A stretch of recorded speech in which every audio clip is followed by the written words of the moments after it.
नमस्कार सभी को, आप सबका स्वागत है अरुणाचल टुडे न्यूज़ चैनल में। जब भी हम रिपोर्ट बनाते हैं, मुद्दे की बनाते हैं, लोगों की भलाई के लिए बनाते हैं। और आप सबने देखा होगा सिंस 2021 हम लगातार इलीगल अपॉइंटमेंट्स जो एजुकेशन डिपार्टमेंट में हुआ था उसको लेकर हम रिपोर्ट बना रहे थे।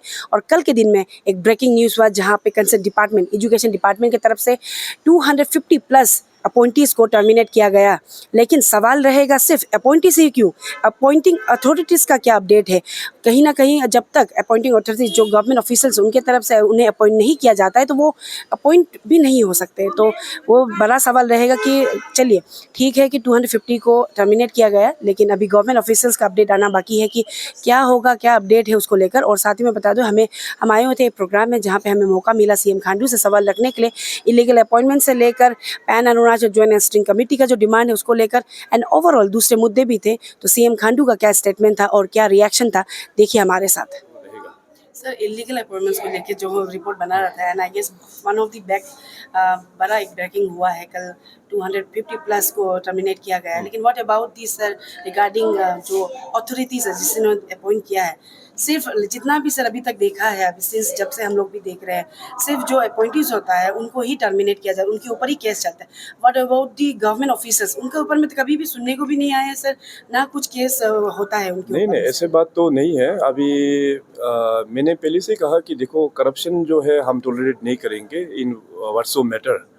और इलीगल अपॉइंटमेंट्स का जो सिलसिला है, मैंने डे वन से ही कहा था कि चाहे जितने भी जो लोग इसमें इन्वॉल्व है सबको एक्शन लिया जाएगा। तो अभी डिपार्टमेंट की ओर से मोर देन 250 प्लस का जो टीचर्स हो गया, और उसके बाद अलग अलग कैटेगरी के एलडीसी यूडीसी और उन लोगों को मोर देन 250 को टर्मिनेट तो कर दिया। अभी साथ साथ इसमें फिर छानबीन करते हुए already SIC is looking into the matter. जिन जिन का भी नाम होगा, क्योंकि डेफिनेटली गवर्नमेंट बॉडी में बैठ के सरकारी कर्मचारी के माध्यम से ही तो गलत हुआ, इसमें तो कुछ ना कहने का उसमें बिल्कुल सवाल ही नहीं है। उन लोगों का इन्वॉल्वमेंट का कारण से ही तो ये कफला हुआ।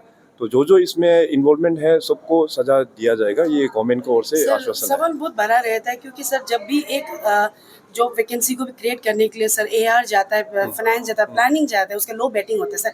यहाँ पे 250 अबव लोग सर पैसा ले रहा था, सैलरी ग्रांट का वो एज्यूम कर रहा था। तो आपको नहीं लगता है कि सर कहीं ना कहीं यहाँ पे हाई लेवल का भी इन्वॉल्वमेंट होगा सर? क्योंकि अभी जितना भी देख रहे सर, डीडीएससी जो फॉर्मर डीसी जो रिटायर्ड हो चुके उनके ऊपर है, एंड जो सर डायरेक्टर था दीदन तापीगा, उसके ऊपर में भी कुछ भी नहीं है। डिपार्टमेंट इंक्वायरी हुआ लेकिन क्लीन निकला, इस तरीके का कहना है। तो सर एज अ सीएम, क्योंकि नहीं, क्लीन तो नहीं निकला है। हमें जहाँ तक इन्फॉर्मेशन मिला है कि उन्होंने शायद बेल ऑनरेबल कोर्ट से बेल लेके आया हुआ है। तो इसका एनीवे अभी कोर्ट में फिर हम लोग दोबारा चार्जशीट करते हुए उसको फिर लेके जाएंगे। तो जो भी इसमें इन्वॉल्व है वो तो हम लोग छोड़ेंगे नहीं सरकार की ओर से। और आपने जो बताया कि इतना सारा जॉब्स का अंदर अंदर अपॉइंटमेंट का ये जो प्रश्न है, ये बड़ा प्रश्न है। तो इसको देखते हुए अभी डिपार्टमेंट का जो डायनामिक्स है, क्योंकि एजुकेशन डिपार्टमेंट जो है सबसे बड़ा डिपार्टमेंट है, मैन पावर सबसे ज़्यादा एजुकेशन डिपार्टमेंट में होता है।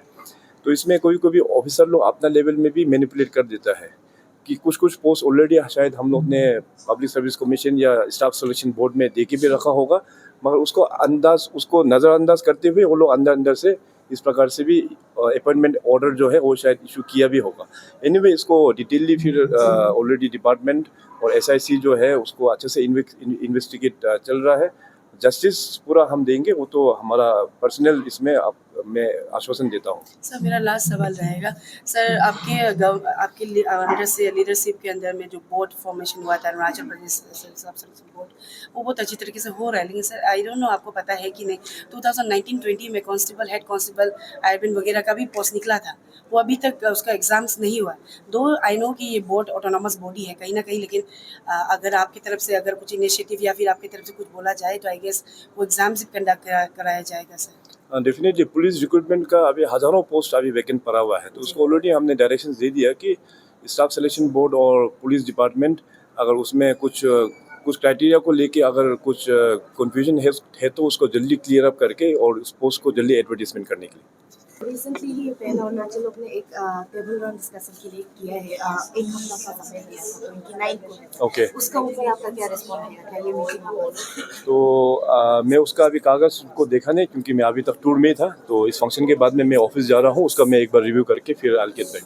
सर उन्होंने नरेंद्र गोयल को थोड़ा डिसाइड किया है क्योंकि उसकी नहीं, जो भी हो, एक कागज़ तो दिया होगा वो लोग, तो उस कागज़ में क्या लिखा हुआ है तो हमको अभी पता नहीं है, तो जाके देख के फिर हम बता पाएंगे इसके ऊपर में। सर कॉन्ग्रेचुलेशन कहना चाहूँगी क्योंकि फर्स्ट टाइम अरुणाचल में इतना ग्रैंड प्रोग्राम जहाँ पे ज़्यादातर वुमेंस आए हैं। सर आपने मेंशन किया स्कीम्स को लेकर जो state government and central government की तरफ से होता है, लेकिन सर देखा जाता है कि जो प्रायोरिटाइज जिसको करना चाहिए, जो ज़रूरतमंद है उनको नहीं मिलता है।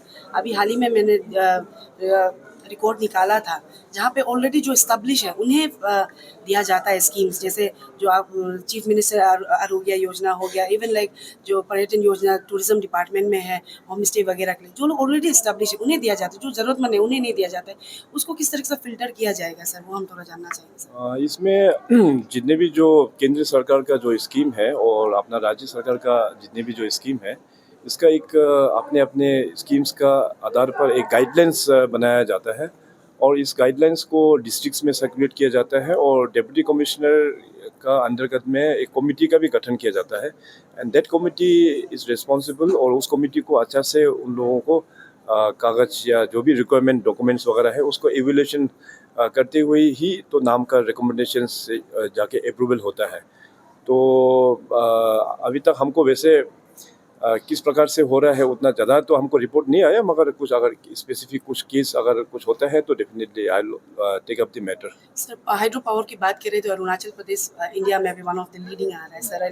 कई MOU भी साइन हो चुका है सर। हम गए थे आपके होम टाउन तवांग पे, तो वहाँ पे सर वहाँ पे ही इलेक्ट्रिसिटी नहीं हो रहा है 2 दिन से नहीं था। अगर इलेक्ट्रिसिटी नहीं होता है सर, वहाँ में मोबाइल नेटवर्किंग नहीं होता है, तो उसके ऊपर में सर कैसा काम चल रहा है, क्योंकि वहाँ पे कभी कई टूरिस्ट आए हुए थे उस समय पे। हाँ, स्पेसिफिकली अरुणाचल प्रदेश तो जैसे कहा कि it is the source of hydro power and also it is the source of future economy also. तो सेइंग सो, मगर अभी तक हमारा प्रदेश का जो ग्रिड कनेक्शन है, जो बड़े जो ग्रिड कनेक्शन होता है वो अक्रॉस स्टेट में अभी काम चल रहा है।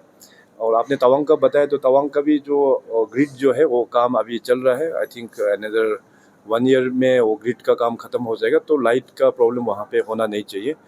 तो तवांग में क्योंकि ग्रिड नहीं होने का कारण से वहाँ पे छोटा छोटा जो हाइड्रो जो है उससे अभी कैटर कर नहीं पा रहा है, क्योंकि तवांग का जो ग्रोथ है खास करके hotel industry, home stay industry में काफ़ी रैपिड हो रहा है। तो जो अवेलेबल जो लोकल अवेलेबल पावर है उससे मीट अप कर नहीं पा रहा है। तो ये इस सीज़न तो थोड़ा सा चैलेंज तो रहेगा।